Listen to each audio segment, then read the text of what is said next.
વડતાલના સુપ્રસિદ્ધ તીર્થધામ વડતાલ ખાતે તારીખ 7 મેથી 10 મે સુધી 4 દિવસીય સહજાનંદી બાળ યુવા શિબિરના દશાબ્દી મહોત્સવનું ભવ્ય આયોજન કરવામાં આવ્યું છે.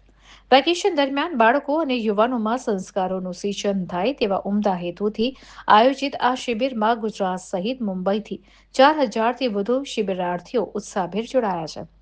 શિબિર દરમિયાન બાળકોને યોગ, પ્રાણાયામ, માતૃ-પિતૃ વંદના, ગૌપૂજન અને રમતોત્સવ જેવી પ્રવૃત્તિઓ કરાવવામાં આવશે. આ સાથે જ ઘનશ્યામ ચરિત્રની કથા, રાસોત્સવ, વિડીયો પ્રેઝન્ટેશન દ્વારા જ્ઞાન પીરસવામાં આવશે. કાળઝાળ ગરમીને ધ્યાનમાં રાખીને તમામ શિબિરાર્થીઓ માટે એસી રૂમ અને ઠંડા પીણા તેમજ પૌષ્ટિક ભોજનની વિશેષ વ્યવસ્થા કરવામાં આવી છે. વડતાલ મંદિરના ચેરમેન ડોક્ટર સંત વલ્લભદાસજી સ્વામીના જણાવ્યા અનુસાર આ શિબિરનો મુખ્ય ઉદ્દેશ બાળકો સમયનો સદુપયોગ કરી સંસ્કારવાન બને તે છે. આ પ્રસંગે પૂજ્ય મોટાલાલજી, સૌરભ પ્રસાદજી અને નૌતમ સ્વામીજી સહિત અનેક વરિષ્ઠ સંતો ઉપસ્થિત રહી આશીર્વચન પાઠવશે. આ શિબિર અંતર્ગત વડતાલની ગલીઓમાં ભવ્ય શોભાયાત્રા અને સંધ્યા ફેરીનું પણ આયોજન કરાયું છે.